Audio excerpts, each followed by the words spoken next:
We're here with Emily Morse today. Hello. Hello. And we get to talk about sex, which is so exciting. And we are so thrilled and honored to have you here. You guys, this is literally a pioneer of the podcast world. She started, created, and hosts her own podcast since 2005, Sex with Emily. Let's run through some of your accolades. Oh, wow. Why not? Okay. It's been voted top podcast by Esquire magazine, #1 dating and sex expert on Twitter. 2016, you were the #1 iTunes podcast in health and sexuality, right? How am I doing so far? Yeah, you're doing so well. And you've had over 40 million downloads thus far, correct? Yes. I'm sure the number's maybe even higher. Even more. Yeah, God. So you're insane. I feel good. You should feel good. You say I feel good. And you're a contributor to pretty much every magazine anybody's ever heard of. Cosmo, Glamour, Men's Health, right? You were co-host with Dr. Drew on Loveline. You are literally today's modern day Dr. Ruth. Yeah. How do you feel about that? I feel good about that. You're prettier than she was. Thanks. We're both little Jews. But no, I feel good about it. I do. I really, when I started this, 13 years ago, I thought, God, there's really, the only name that we can all think of when we think about sex experts, sex doctors is Dr. Ruth. And really? I was like, that's it. And I was like, God, I would love to be seen as the next Dr. Ruth. That was kind of like this goal. So you always had it in your head? I did. That's kind of amazing because maybe some people know this about you, but this is a whole career switch for you, which I really want to chat about. And I think what people don't realize, she's not just impressive now, you've always been impressive. Oh. You started in politics, and you created an award-winning documentary, directed and produced it? Yes, I did. About the mayoral race in 1999 in San Francisco. True. Were you also an aide to Willie Brown? I was. And to Barbara? Yes. Right? Barbara Boxer. Yeah. So I moved to... I actually didn't believe it. I was like, there's no way. There's no way Emily worked in politics and wore a suit every day and drove a BMW when I was 25. I went to City Hall and had a parking spot and worked for the mayor. Yeah. I moved to San Francisco from Michigan and I started working in politics. I was there for about 10 years. I really wanted to work for helping getting women elected to higher office because when I graduated from college, there was only 2 women in the Senate. And both Barbara Boxer and Feinstein were running. I read this article in the New York Times my senior year, and it said it was the year of the woman in California. And I thought, I want to get women elected. And I got in my car and drove out in 3 days from Michigan. It's just amazing. Isn't it funny that heading keeps happening every year? And it's so when is the year of the women? Well, I think it actually is now. I do too. I think men are canceled and women. It's literally the year of the woman. Primetime women. Yeah, exactly. So that's how it all started. And I was always very much about always driven by what is my purpose on the planet. I always felt like I was going to do something that was going to change the world and be important, something that I would feel good about.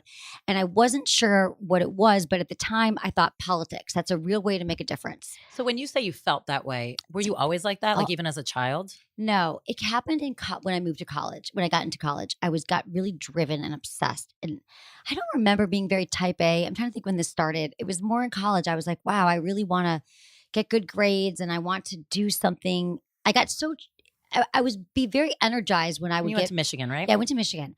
And so I remember taking a poli-sci class and I just got hooked on it. Not that I didn't take politics in Do you feel like it was the teacher? Was it the material? I think it was the material. It was like, wow, here's something that I don't know a ton about. I kind of felt a little ignorant too. I was like, I don't really understand politics. It seems like it's something that is really useful. It affects all of our lives. And then I took a really good women's studies course and it just came together. I was like, I want to do something for women, for women's rights, women's issues around politics. And then I just kind of followed that hunch. And then I worked for my congressman the year before I graduated in Washington, D.C. And then I was reading the paper about the year of the woman. And I was like, well, I want to get out of Michigan. And I followed that. And so I always kind of knew, but I would pivot because so I worked in politics and But wait, you got in a car without the job yet. In my Geo Prism, right. I love it. A Prism. And you drove all the way to San Francisco in hopes of getting to work with them. Yes. But I volunteered for 6 months. I mean, that's so impressive. So you really were following an instinct. I was. It was that's how a lot of my decisions have been made, kind of just, if something strikes me really hard and I feel it, I follow that. Where do you feel it? I felt it. That's a good question. The whole where do you feel things in your body? I've worked so hard on that because I was like, I'd have to guess. Therapists would ask me, and I'd be like, here, okay, I'm mostly numb. I don't feel things. No, I've had to open up. That was 20 years. I probably feel it in my. I guess I always think it's right in my stomach. Yeah, right here. I mean, but the reason I ask is because I mean, it's a huge thing for people. You seem to have been always very connected to your instincts without having to try very hard. The fact that you're like, oh, I don't even know where I felt it. You just felt it, you knew, and you operated, but people really struggle with that. And so for you to be able to not only do that, then later, well, actually being very successful in that field, being like, not for me, I need to make a Right. shift. Talk about that time in your life too, because that's a whole nother time, like your Yeah. instinct and gut took over. It's funny. I was raised to be like, a lot of women I think are raised sort of to, or just socialized, not even raised, but like our goal is to, obviously in our 20s, we work hard. Women definitely, we're working, we have jobs now, but also to have your eyes geared towards finding the one, finding marriage and relationships. And that was never like, it always felt really important to me to figure out what my contributions were going to be and what I was going to work at, because my mom also raised me, never rely on anyone to take care of you. You're going to be working. My mom was independent, raised us, and she was just like, that's going to be your thing. So I figured, and my dad was a lawyer and hated being a lawyer. So as a young kid, or maybe 15, when I started thinking about this stuff, I thought, well, my dad hates what he's doing. And my mom says, you'll always be working. So I thought, well, if I'm always going to be working, I better do something that feels good and that I love, because I don't want to dread my job. You are so lucky that that was even The prevalent. message. Yes. I know. And my mom's still like, great, I'm glad you're happy. She was never like, why don't I have it? Why aren't you married? It was just, I'm lucky that I didn't have that. But not lucky, but there's some people who are like plagued by their parents' voices who are like, we need grandkids right now. And my mom was They like, don't move because of their parents. Yeah. They don't go after their dreams. Absolutely. So I figured out then that was important. So when I was in politics, I loved it for a long time. And I was doing really cool things, working for Barbara Boxer on her first campaign, and then the mayor. But then I realized at one point when it started to not feel right, I don't remember where, but just like it felt I felt very disillusioned by politics. Whereas I was mobilizing people to get, GOTV, get out the vote, and getting voters on board for people I believed in and issues I believed in. I realized the other side of politics it was so much about raising money, and it was kind of dirty, and I wasn't as inspired anymore. So then after that, I was like, well, I always think that this is such an important thing. Like it's not just because you change careers, it might seem random. I think it's important to, just like when you end a relationship, look back and go, what did I like about that? What didn't I like about that? What do I want in my next situation? So for me, I really was fascinated by politics, but mostly it was the people and it was a fascinating characters in San Francisco, because it's kind of like a small nation. I mean, everyone there is a Democrat. Like if you're a Republican, it's like with a small R. So I just thought, Willie Brown is a great character, and I loved documentaries at the time. So I melded it. I was driving over the Golden Gate Bridge. This was another hit in San Francisco. And I was like, wow, I should make a documentary about Willie Brown running for mayor. That would be fascinating. And so I drove to it. We were still friends because I'd worked for him, and then I'd left to travel around the world, and I came back. I said, I want to make a film about you running for mayor. So that took off on a whole nother. And you'd never worked in entertainment ever? Never. I raised money for it. It was kind of crazy, but it's amazing. But it comes together. But I mean, I think it does show, like when you know you're following what you're supposed to do, it does happen and it works for you. Yeah, your passion. Like I didn't know how it was going to work, and I didn't have all the steps. Now I'm also not one of those planners like I have fear in very small areas, but in the big areas, like where you should have fear, like how could you make a film? I don't. I'm the same way. I'm like, right? Oh, I have this idea. Let's just make it let's happen. Let's make a meditation studio. Like, let's just create this because it doesn't exist. Yeah, this doesn't exist. Let's just do it. Right. What's the big deal? It's just creating a studio. Right. And then day to day, I might stress out because like my car ran out of gas, so I get here late and things are happening in the office that are little. But the big picture, it's like if you don't have fear. No. So that's where so it all sort of pivoting, but built upon each other. Then after the documentary, how did sex start? How did you start having sex? Okay, so here's the thing, right? Well, what happened was, so I loved the documentary. Was great, but it was like giving birth. It was like, I'm assuming it would be like what giving birth is, or raising a family, a 4-year-old, because I did it it was my whole world. It was like starting a business in the sense of I raised money for it. I also shot 200 hours. Wow. And it got picked up by PBS by the trailer. So I had to shoot a 54-minute documentary and edit down 150 hours. So that took a while. And after that, I realized, okay, that was exhausting. I don't think I want to do another film. And this was 1999 to 2003. So it wasn't like everybody can make a film with their phone. There was not a lot of reality TV. It was a much different time then. I love that we're like in the same age. Like you get I get vibe. it. So then after that, I realized, like, you know what I love? I loved, out of all that, producing and editing and directing, I love interviewing people. And just like in politics, I love talking to people on the streets and being like, you should vote for, here's why I think this person is interesting to vote for. And I love hearing people's stories. And I thought, I just love the interview process. And at the time, I'd been sort of going on this sex. I thought if I did another documentary, another project or something, I knew that sex and relationships was something that had always given me pause, like had always excited me and interested me to understand how the hell do you have a happy relationship? Were you struggling with relationships at this point? Did you have successful ones? I had both, but what I was struggling with was the notion of monogamy and that we have one choice and that everyone around me seemed to be kind of like suffering around dating, finding the one, and then also that 50% of marriages end in divorce. So I'm like, here's this one choice we all have, this one institution for marriage, and no one's giving us any instructions. Most people seem like they're not really happy, and it's really hard. And I also grew up in a home of lots of divorces and stuff. So I'll give you that my upbringing wasn't like, look at my happy parents. I never want to How do that. great monogamy is. Right. It was just kind of like, it was something that I would, and since I was a kid, if I met a couple, and I remember my mom tells me this, I'd be like, how'd you guys meet? What's your love story? Like, I've always loved to get into people's stories about whatever it was. And then in the last few years, it had been in relationships and sex. So the sex thing happened because I thought it was the first year podcasting was starting. I had an intern at the time who worked on my film. And I was like, let's just start interviewing people about sex. And she's like, well, there is this podcasting thing. It was the first month. I was like, great. That is so crazy. We got a sound guy off Craigslist. He came over, Eddie. He's great. And I just invited a bunch of friends over. And I just started interviewing them about their sex life, their relationship, dating, marriage, love. And everybody just opened up. You realize people really want to talk about it because sex education is abysmal. Now, your mission, for lack of a better word at this point, is you wanted information. You enjoyed this conversation. It wasn't about, no, you're right. Let's create a successful interview show.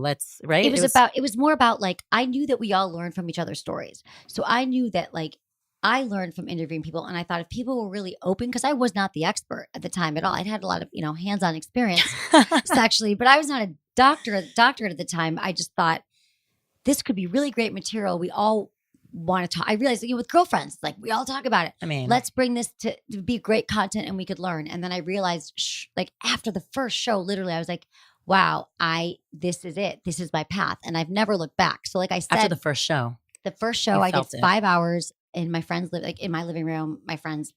People came over, and I thought, this is it. I found my calling. What people would feel if they had been looking for the one. I thought, this is it. And I've not turned back, and I love it. What were your challenges in the beginning? Starting a podcast, and also when you decided, okay, from now on, I'm kind of associating myself with sex. Did that work against you in any ways? Family, how people looked at you? I guess so. Luckily my mom was pretty cool about it. She told people I had a show where I help people with dating. So sweet. Thanks, Mom. And I get so driven by what I'm doing. I was just obsessed with making a good podcast and learning myself. I read you could see all of our sex books out there, every book on the planet around sex and dating and relationships, that I was really more about oh God, what was your question? Sorry. Well, that you chose. Did you have any pitfalls? Was it hard? Okay, right. And also, was it hard being associated with sex, especially back then? So back then. Okay, let me start this again. We'll add this again. Is that I feel I didn't really know. I knew that we'd all learn from this. I was learning, but I was so driven on that path of trying to figure out how I could educate people and myself better. I wasn't thinking about, oh, it'll be so weird now when you Google me, the only thing that comes up is sex, anal sex month. That's go on a date with a guy 5 years later, that 13 years later, now I am sex. People be like, oh, there's sex. I'm in the bar. You're the sex girl. So what I didn't see it coming because I wasn't a big, what could this mean? And I didn't morally have any problems, challenges, oh, I'm going to be embarrassed, because I thought I have no problem with sex. I think sex should be talked about as openly as we do everything else. So Did it surprise you how other people have a problem with it? I have found, to be honest, that more so than not, 99% of people I meet want to talk about it. And if they don't, then they probably don't even come near me at the party or in the room. But most people want to be like, oh my God, that's cool. Can I ask you a question or tell me more about that? Because I think that we're dying for places to feel comfortable about sex, so where we can be vulnerable, being a judgment free. That's the thing on my podcast. It's very judgment, free. Right, yeah. I'm open. I'm I'm not going to tell you what you should do, what you shouldn't do. I'm not going to here to bring you down. I want you to feel like it's okay. It's an open place to discuss whatever challenges you're having. So now I help people, callers, all that. And look, you just hinted at it when you said 5 years down the road, I date someone. So what is it like when you go, I know you and I have talked about this personally, but what is it when you go on your first date, do you ever feel creeped out? The person's dating you for the wrong reasons? Do you ever feel that moment of oh God, they're staring at me in this weird way. They're just waiting to fuck me. This is all about seeing how I am in the sack. I feel I can tell. Okay. Luckily, I don't think I've had those experiences. Like I've gone as far as sleeping with them before. I was going to say, there's no way that hasn't happened. But I know that I think I can suss those guys out.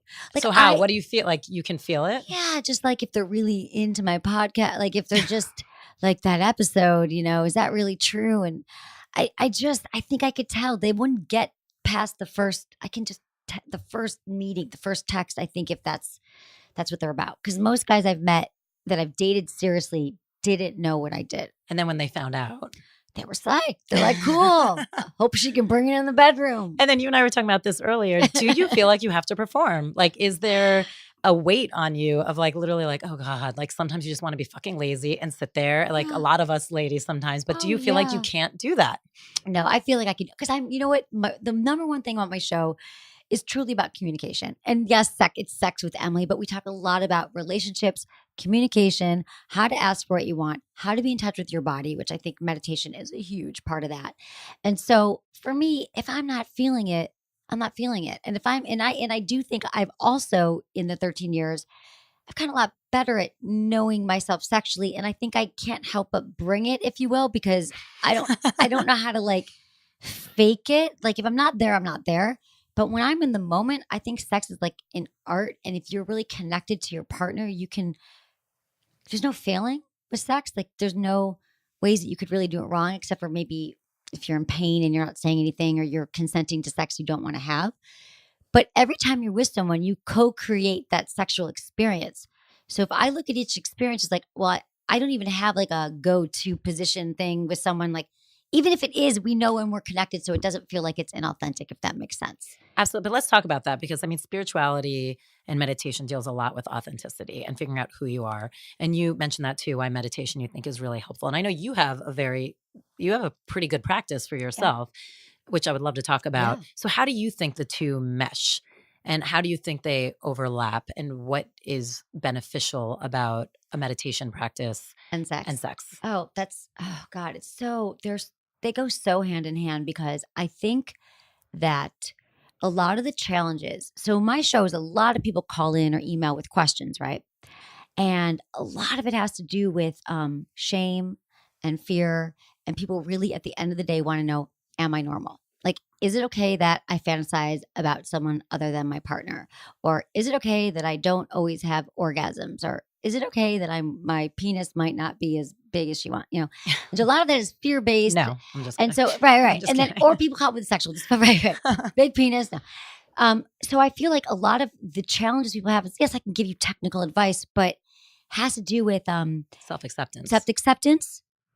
And also in the moment when you're having sex, there's a lot of challenges people have. Inability to orgasm. For men, they come too quickly. They can't come at all. It's because we're in our head. So if you can get into I just tell people this all the time. When you're in your head during sex and you're not in your body, you're not going to be able to control what happens. You got to have this practice of learning to be in the moment and focus on your breath, all the senses happening around you. And then no matter what, you won't have the thoughts about, is he going to notice that I gained 2 pounds or that my left boob's bigger than my right boob or that my penis, I feel like if you could kind of have a practice of learning how to sink into being present, which is what meditation allows you to do during sex, it's an amazing combination. And I will say the breathing, which you hinted at for a little bit. Breathing is huge. You told me once, we were out at dinner, remember? You're like, oh, just breathe. Like, and I'm like, huh. And I remember, I think it was like that night or the next day, I was like, just in the middle, I was like, just start breathing. And I think I texted you right after. I'm like, holy shit, that was like the best sex I'd had in a long time. And it's so simple. It's so, honey, I'm so glad you brought that up. Breath. And it was so simple. I was like, oh God, that was so simple. And I didn't realize how disconnected I was being. Right. But just by breathing, which I'm a meditator. So I understood what the point was. I was like, oh God, it really did just refocus. And just by that switch. Do you remember like how senses, it was different? Well, all my senses were just like on fire again. It was weird. It was like a switch went on. Yeah. So it wasn't about anything changing, but I think, like you said, my God, being present, turn on, like the senses were all heightened. Right. It's true. And a lot of women and men, when we get nervous, we do hold our breath. So during sex, or we're focusing on the sex and we're like our position that we do, but we're like, and so many women are disconnected from their pelvic floor, everything. So when you breathe into that, and it's so hard in today's day and age. I mean, so many of us are doing a million things. It's not even because you don't want to be connected. Right. You're like, oh my God, I have this to-do list and I'm this job and my kids or my friend, whatever it is. There's always like 25 things, unfortunately, that it's hard to break. Even during sex, you're like, oh, I just want to get it through with. But if you're just like, I'm going to be in the moment, I'm not going to go to the past, the future. I'm just. What do you think the biggest difference, and I'm sure you get this question all the time, but the reason I'm asking it off of this is the mentality of men with sex and women with sex. Like, because for me, like I'm joking, thinking about what we were just talking about. Like when my boyfriend and I, or husband, same person, just so people don't think I have two people on the side. And that's cool. When we got back from vacation, I remember him joking at one point. He's like, we're not having as much sex as we were. And we were having a lot of sex. And I'm like, well, yeah, it's called vacation, like for a reason. Like vacation sex is the but best. for me as a woman, it was like my brain was quieter. I had less to do. There was less going on. So it was just more fun for me. Like I wanted it all the time. It was just more fun because that part of my life was like checked out for a little bit. You weren't worrying about but it seems like for men, they don't have that issue. No. That's a great question. I think the big difference between men and women is the way we get arousal and desire. So I always say men are like frying pans and women are slow cookers. So even from the way of like arousal, like I always say, is that up there? Okay. I have a sign on the wall that says foreplay starts after the last orgasm. But one of my other foreplay quotes is that foreplay is not a suggestion; it's a requirement. Because so the difference is we require some time to get warmed up and turned on. It's not just like, hey, maybe you could slowly undress me. But we need that to get turned on. Your husband walks in and sees you. He's got an erection. He's so hot. You're hot, turned on. And that's one of the main differences. Poor audience. They have to picture us having sex now. Yeah, Sorry. No, but you're a hot little couple. But what I'm saying is that's the difference. And we don't never know how to communicate it. We just fight about it. You're like, babe, this is a typical thing. Partner comes home. He's excited to see you, right? Not you, but any couple ready to go. And you're like, I was just changing diapers, putting stuff in the dishwasher. Like the sex is the last thing on my mind. But he sees you, he's attracted, he's ready to go, turned on. You're like, no. So that's one of the big differences, I think, too. What changes do you feel like you've seen in the world of sex? And I mean, you've been doing this now for a long time. First self-taught, and then you went and got your PhD. So what do you feel like from your eyes and all these people you speak with and all the questions, has there been a trend happening? I would say that porn has been the biggest trend and had the largest impact across, for men and for women of all ages. And the easy access to porn, the proliferation of it, like the kids are seeing it for the first time at age 8 or 9, they're seeing a pornographic image. And for many of them, that's the first image they ever see around sex. Like literally sex means nothing. Like they've kind of heard about it and then they're like, oh, boobs, oh, porn. And that's how they're learning about sex. And to me, it goes so against what you were just saying about learning how to be present and connected. So what happens is a lot of people, there's a lot of different layers to how porn has been detrimental. And I'm not anti-porn by any means. I'm like, watch it. It's like porn is a great way to turn on you and your partner, do it together, do it alone. It's not your sole education of sex. But when kids start out or anyone starts out and that's what the only thing that they see, and also if you're in a relationship, or you're just, even if you're whatever age you are, you're watching a lot of porn. For men, a lot of times they have to keep raising the bar. So it's like becomes a lot more intense and it can be harder to actually have sex with a human when it's easier just to have sex. So the problems I'm seeing is that a lot of young people are thinking, or everyone's thinking, that sex is sex education, that you should technically be doing what you see in porn. And it's really made for pleasure. It's entertainment. Porn's made for entertainment, not education. The other thing is like what I just said, that when people feel like, you know what, I'd rather just sit home and watch porn than even make an effort to go out and date, have sex, because that seems like a lot harder. Yeah, it's easier. Yeah.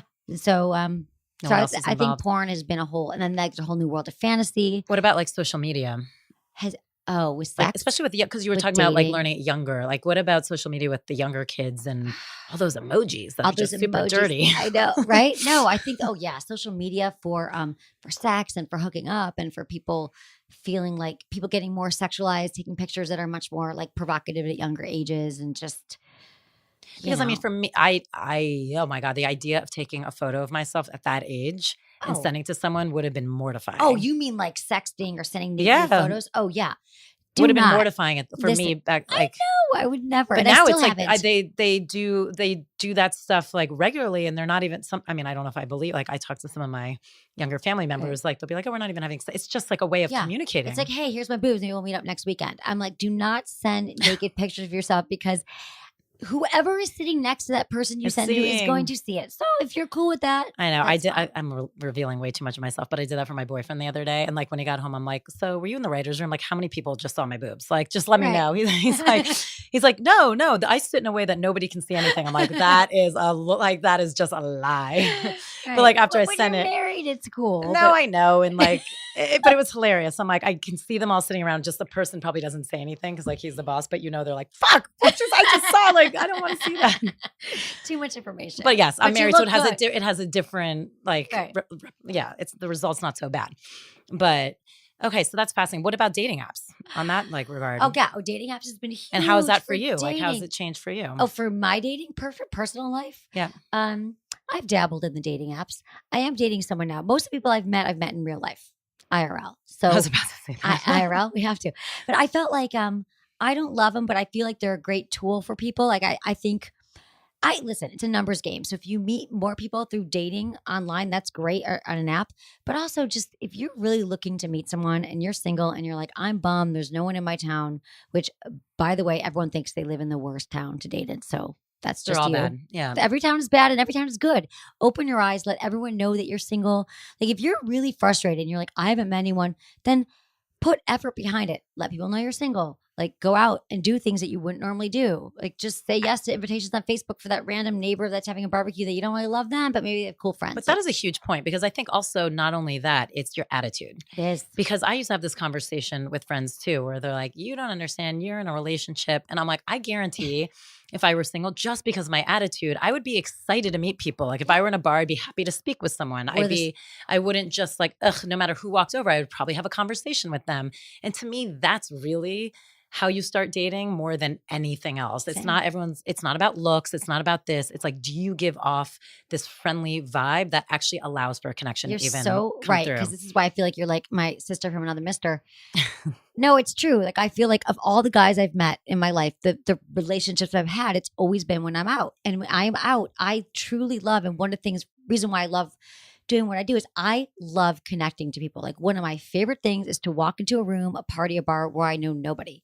Cause I just love hey, how are you? What's your story? I get lit up by connections. too. And I know for some people It's a high for me. they don't. Yeah, it's a high. Like I've actually been doing a lot of work lately, like looking at my why. Do you ever do any of that work? Like No, what's but your should I? why? I'll tell you. Like what's my purpose? And I'm like, oh, the things where I feel the most charge in life is meeting new people and like talking. And so for me, like it's true. Even if it's not the person you're going to date, just getting curious, like really truly curious about people, getting outside yourself and asking questions. It's just a great way to connect. I mean, when I was dating, I used to, and granted, like dating apps weren't around because I'm old.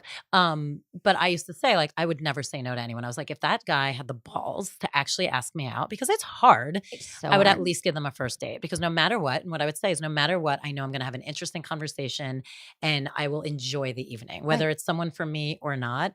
And to me, that was like just a huge difference of how I saw some of my friends attack Right. dating, and I just always had more luck, I think, because of it, because I was just open to anyone and I would just meet really great Right. people. Exactly. You weren't thinking like, is this the one? You're like, oh, this could be an interesting It could evening. just be a great friend or just a good conversation that's that will how excite me. Because the same thing, like you say, I I love get having a good excited by the conversation. words. Yeah, exactly. So there you go. That's the tip. That's what I'm saying. Enjoy No, talking to people. seriously, just take the pressure off yourself to find like the one, and that every guy has to be this perfect thing. Like it might surprise you. So you do think like, I mean, I feel like spirituality is kind of having, I don't want to say like a comeback, but it is becoming more mainstream. It's No, being it more is. accepted. You're And do doing you the right thing think here. with that, it will actually help people's sex lives and hopefully their relationships? Do you think there is, I mean, we talked a little bit about how learning to be present and connect.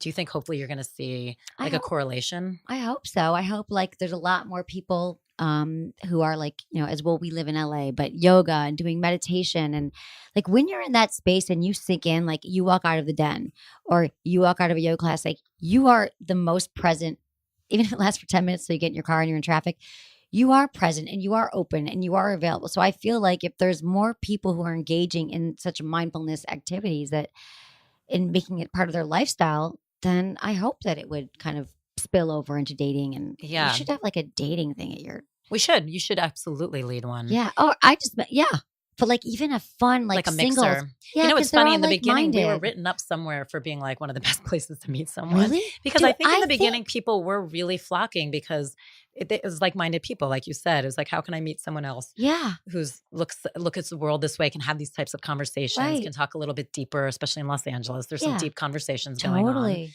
So yeah, Dude, I think and I agree. I'm should going we to do a start, little if someone mixer? comes to LA and if you don't live in LA and you're listening to this, I think you have to just check out the Den because no, it's so centrally located. Well, there's 2 of them now. Congratulations. Thank you. But it's you walk in there and you feel like you meditated and you're calm. And you took a Xanax, but like a spiritual one, an herbal one, an herbal Xanax. And you're like, and you just settle in. And I feel like it's a treat and you would just get the benefit of it and you could take a class, which I think is such a cool place. You created such a special. Thank you. Yeah, you I really appreciate good on you. Well, So speaking of meditation, have you watched Wild Country yet on Netflix? I've watched 1 episode of it.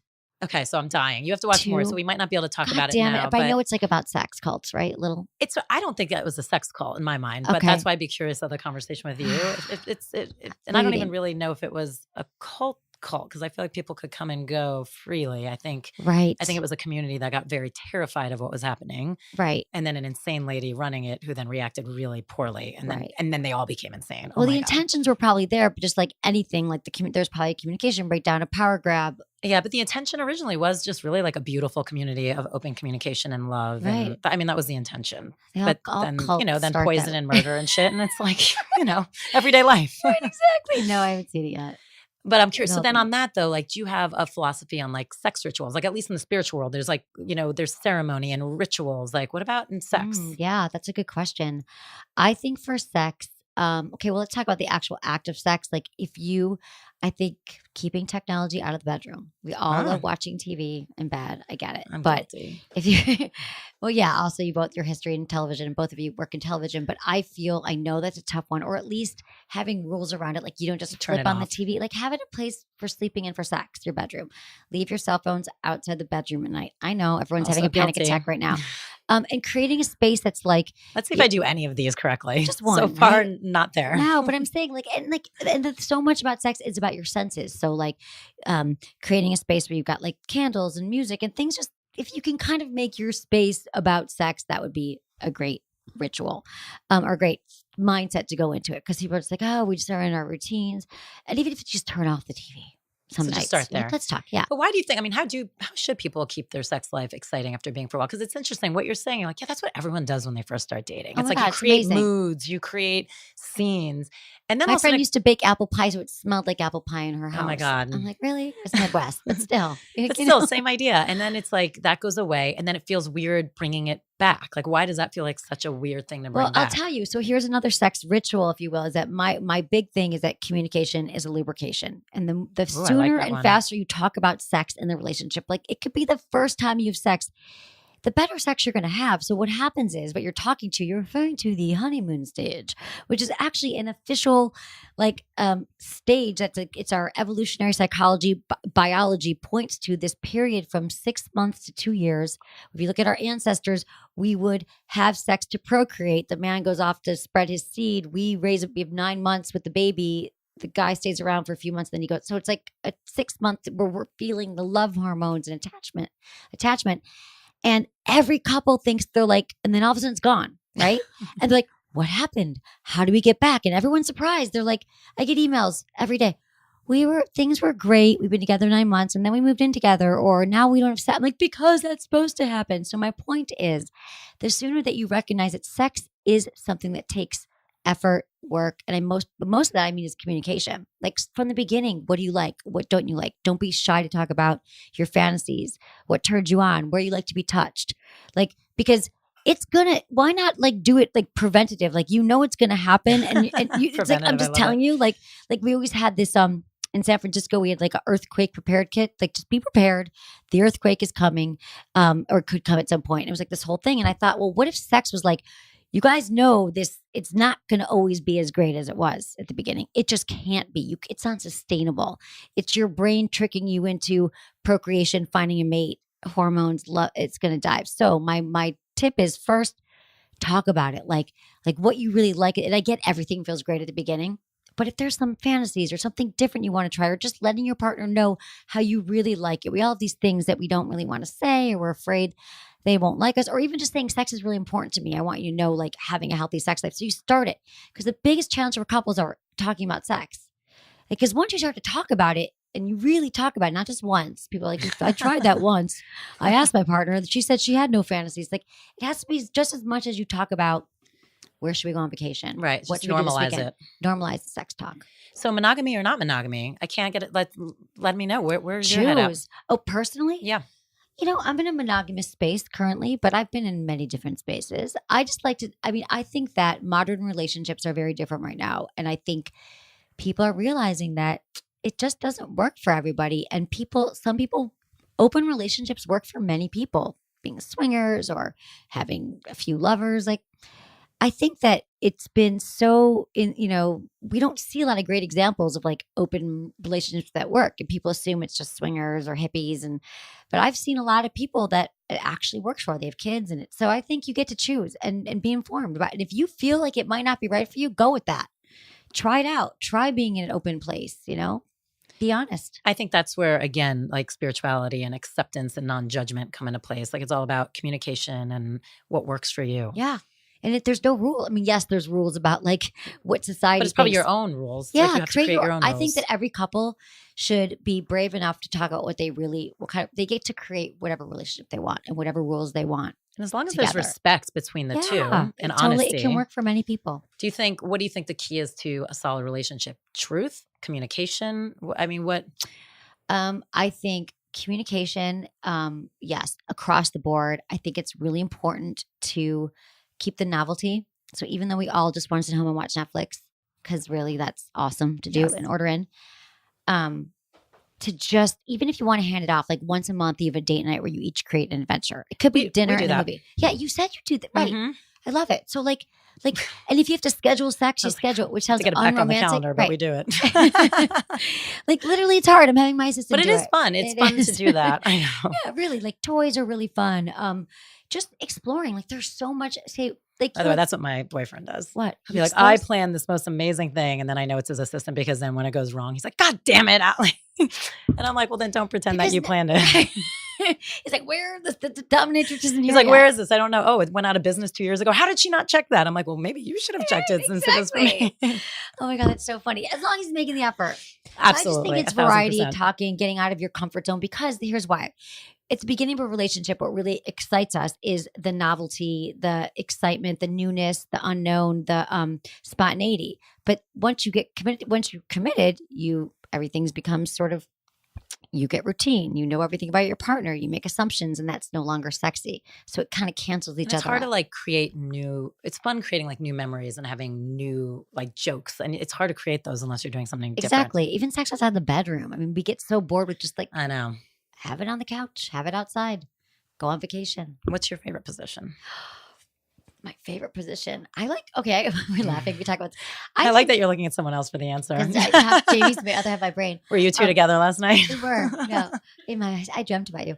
No, I would say my favorite position is I really like missionary.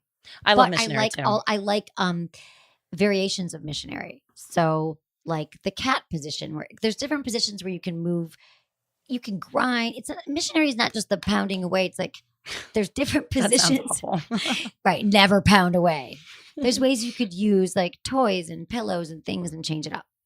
All right. Let's move to a For You section. So it's going to be 4 questions that you can just rattle off pretty quickly. That are just 4 takeaways for our audience. Okay. So the type of meditation you rely on the most. I rely on a combination of Vipassana, because I've done that for a long time, and TM. So I do the TM 2 times a day for 20 minutes, but I just do breath, not without a mantra. Oh, without a mantra. I do insight meditation. Well, real quick, my meditation story is that I did Vipassana 10-day silent retreats, and I can't imagine you silent. Dude, I haven't stopped talking since. But they were like twice a day for an hour, so I never kept up with it. And then I discovered TM that was like, it's cool, just 20 minutes is fine. I was like, really? So then I was able to drop into my Vipassana, but do 20 minutes. So really, you do 20-minute Vipassana. Yes. Got it.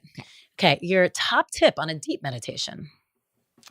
I would say my top tip is to wear. I love my like noise canceling headphones. Oh, that's a smart idea. I use these. I cannot meditate without them. And I would also say, that's it. Cut out all sound. Even if you think it's quiet, to me, it just really helps me tune out. And I have a space for it. What's your best, worst day? Meaning something horrible, but like in the long run, it was really good for you. Okay. I would say my best worst day was when I was starting Sex Family. You said, how was it along the way? It was like there was a lot of challenges where things did not go right. And I thought, I was a newbie to entertainment. I thought things would always, when someone says something's going to happen, it's going to happen. I had a radio show. They were going to syndicate it. This is early on. And then it didn't get syndicated. And it was like this crushing thing. And I realized, you know what? I don't ever want to create any projects or do anything that I'm not in control of. I don't want to wait for networks. I also had a TV deal that didn't go through. There was a bunch of entertainment stuff that didn't work. And I thought, you know what? All these rejections and all these bad things, it felt devastating. And then I thought it was horrible and devastating because I didn't know that this industry was all about rejection. But what I realized was that I'm going to work on what I can control and what feels good to me. And I'm going to build a business based around doing podcasts, which I can control, and working with people I really like. And it doesn't matter. I don't have to rely on anyone else but my internal team and myself to have success. And then you built a huge business. It's amazing. What's the first thing you do when you wake up? RPM. What's RPM? Deepak Chopra. This is a really good meditation. Okay. Rise, pee, meditate. So I love that because I, for a long time, was struggling with, I'd be like, well, first I'll get my coffee. And he'd be like, no, you rise, pee, meditate. I'm like, okay, but then I'll check my phone. No. So if you think about that, you're like, okay, all I'm going to do is rise. I'm going to pee. He says piss, but I like pee better. And then meditate. You don't have room to but then I'll put that load of laundry in the dryer. Or then I'm going to you just do it. And then okay, I get so how done. good are you at it? How often are you doing that? I go in phases, I have to say, but I would say the last few weeks, not great, but I go for periods where that's more often than not. Let's say more often than not, I do that. And even it's for 5-10 minutes, I do it. Do you feel like when you're in your phase, how long are your phases? Do you feel like when you're in your phase, you're just on top of everything? I feel like things I can tell when I stop meditating. I need to get back to it. Yes. I feel like it's part of and when I'm meditating, I'm getting really good sleep. And I'm exercising and I'm in a healthy place. And so overall, it all feeds together. When you start dating, let's talk about your new relationship. How did your meditation practice? Did it go out the window? That's where it's been a hard time. It's hard because you're bringing another thing into your life. Right. And so I have to say that's when it's been a struggle. And it took me a while, probably a month or two. And then I was like, we're not together every day. But I realized that the mornings we were together, I wasn't. So I said to him, I was like, I have to work this in still. So that I was able to say that I'm going to get up first and I'm going to meditate. And for months I was like, it doesn't matter because we're cozy in bed. And then how does he react to that? He's fine. He's got to be fine. What's he going to do? My God, you are so much fun to talk to. And I am so thankful for you. And thank you. I mean, I know you are just naturally open and honest, but it's been really fun. Oh my God, and a blast. It just flew by. You're so good at this. No, you're awesome and so funny. And so I just love you.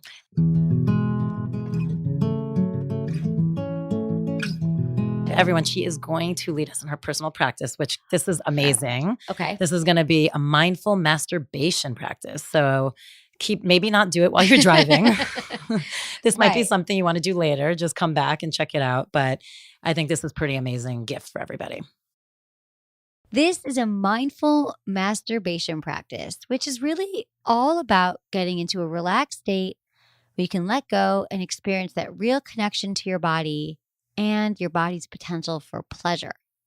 Cultivating a healthy masturbation practice will help you have more energy, connect to your sexuality, and to your mindfulness practice, and just your mindfulness overall.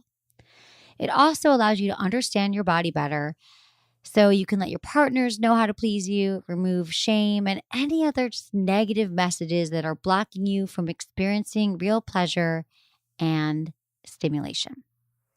Best to start out in your bedroom or the bathtub, somewhere where you can be alone and no one can disturb you and you can really take the time to tune into your body. Feel free to have some toys and some lube or massage oil near you. My intention with this practice is to get sensation back into your body and your genitals. Like everything else, this takes time and practice and patience. If you want to have more connected, explosive sex and orgasms, this is where you should start. First, start by noticing sensations throughout the day, like on your arm as you brush up against your lover, on your cheek as you get in bed at night and you lie against your pillow, on your fingertips as you rinse a dish with warm water. We all become desensitized when we're stressed or rushed or distracted. And over time, this just feels normal, like we're always in this state. And we also do this during sex. The reason why we don't experience a lot of amazing sex is because we're too stressed or rushed or distracted even when we're having sex. So the following meditation, whether it's once a week, once a day, or once a month, can increase your body's capacity for noticing and indulging in all these different sensations that it can experience. So get yourself comfortable, best to be lying down, and we can begin. So we're going to begin by flushing all the tension out of your body through your lungs. So let me walk you through this. Close your eyes and take 4 deep breaths, inhaling through your nose and exhaling through your mouth. On your 4th breath, slow down your exhale even more and feel the air leave your lungs, flushing through your body and out of your mouth. So, like this.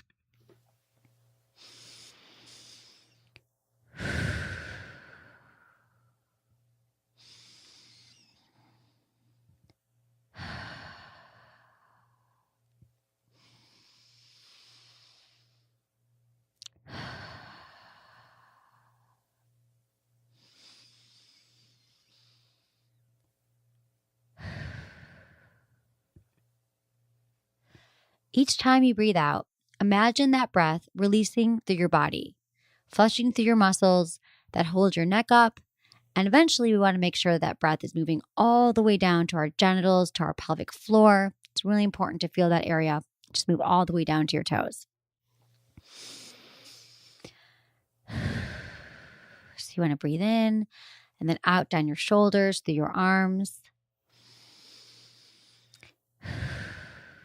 down your chest,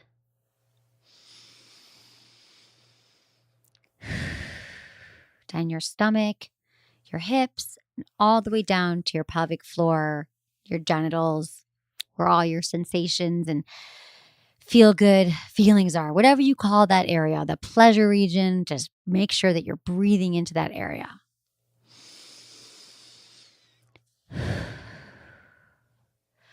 So when you're doing this mindful masturbation practice, it's also great to work in your Kegel exercises. Now, I'm sure you've heard about these before, and so it's important to identify the right muscles. And the easiest way to do this is to identify when you stop your urination, or when you're basically your pee stopping muscles, where you stop and start the flow of urine. So these are your pelvic floor muscles. And when you have stronger Kegels, and when you pump those muscles, you could actually have stronger and more tense orgasms. So work them into this practice. To perform your Kegels, contract these muscles and hold for 5 seconds, and then release for 5 seconds. And you repeat this 10 times throughout your mindful masturbation practice, or as many times as feel comfortable for you. But performing these exercises alongside your mindfulness masturbation, or through your meditation practice, or throughout your day, is a huge part of women being more in touch with their bodies, and men, and having stronger orgasms.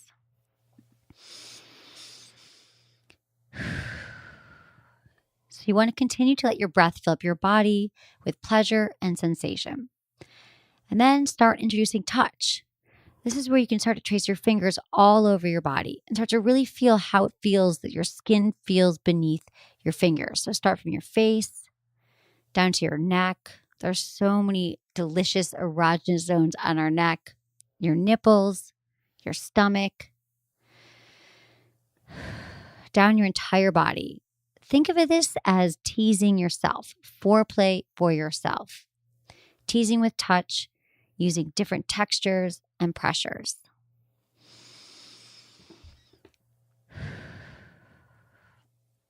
Keep massaging and touching everything, all these different spots on your body, until you finally feel like you're really connected to your body and all the touch that you're experiencing. And then feel free to touch yourself as you please.